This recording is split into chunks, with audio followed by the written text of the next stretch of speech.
एक टाइम पे ओयो नाम की कंपनी की वैल्यूएशन $10 बिलियन थी, जो सीधे घटकर $2.5 बिलियन की हो गई थी, यानी सीधा 76% का लॉस। जय हिंद दोस्तों। 2013 की बात है जब रितेश अग्रवाल नाम के एक बंदे ने अपने फेलोशिप प्रोग्राम में मिले 75 लाख रुपए को दांव पे लगा दिया था और ओयो रूम्स नाम की कंपनी की शुरुआत की थी।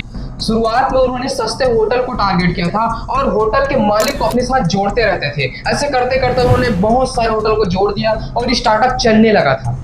फिर क्या, इंडिया में 2013 से लेकर 2018-19 तक ओयो रूम्स की पॉपुलैरिटी बहुत हद तक बढ़ चुकी थी। फिर दूसरे देशों में भी ओयो रूम्स खोलना स्टार्ट कर दिया। 2016 में मलेशिया और 2018 में चीन और नेपाल में भी ओयो रूम्स खुल गए। इस तरह से कंपनी का वैल्यूएशन यानी कि कंपनी की मूल्य 6 सालों में महज $10 बिलियन यानी कि 1000 करोड़ रुपए की हो गई। फिर ये टर्निंग पॉइंट आता है जब देश और दुनिया में कोविड-19 पेंडेमिक आता है, जिससे इस कंपनी की वैल्यूएशन धीरे धीरे डाउन होती जा रही थी। ओयो बेसिकली एक टेक्निकल प्लेटफॉर्म पे काम करती है, जैसे काम करती है स्विगी, जोमेटो और रैपिडो।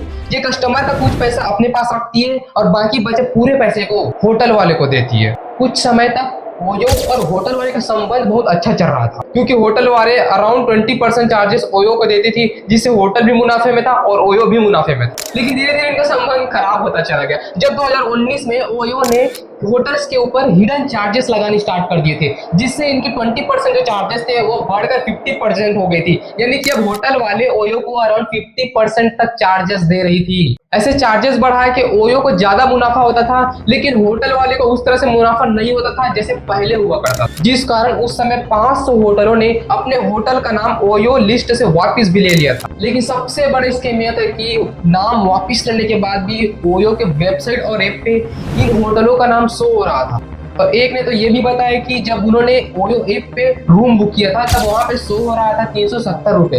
फिर होटल पे जाके पता चलता है कि वहां के लोग तो 1000 रुपए मांग रहे हैं। और रीजन ये था कि ओयो को हमें 50% चार्जेस देने पड़ते हैं, जिससे हमारा मुनाफा 370 रुपए में नहीं हो पाएगा। और सबसे बड़ा कॉमन प्रॉब्लम तो ये देखा गया कि इंटरनेट पे रूम को इस तरह से लग्जरी दिखाया जाता है कि वहां जाके पता चलता है कि वह असलियत में दिखती कैसे है। कंप्लेंट्स आता है कि रूम छोटा है, एसी ढंग से काम नहीं कर रहा है, रूम की साफ सफाई अच्छे से नहीं हुई है, सीलिंग से पानी टपक रहा है। इन सब रीजंस के कारण उनकी रेटिंग भी अच्छी खासी नहीं जा रही थी, उनका वैल्यूएशन भी डाउन जा रहा था, रेवेन्यू भी कुछ खास नहीं बढ़ रहा था और प्रॉफिट भी कुछ खास नहीं हो पा रहा। फिर इस बीच 2022 में खबर आती है कि ओयो के फाउंडर रितेश अग्रवाल ने अपनी सैलरी 250% तक बढ़ा दी है, यानी कि 5.6 करोड़ रुपए। तो इस वीडियो में आपने देखा कि किस तरह से 2019 से लेके 2024 में इनके डाउनफॉल हुई है वैल्यूएशन के तौर पे।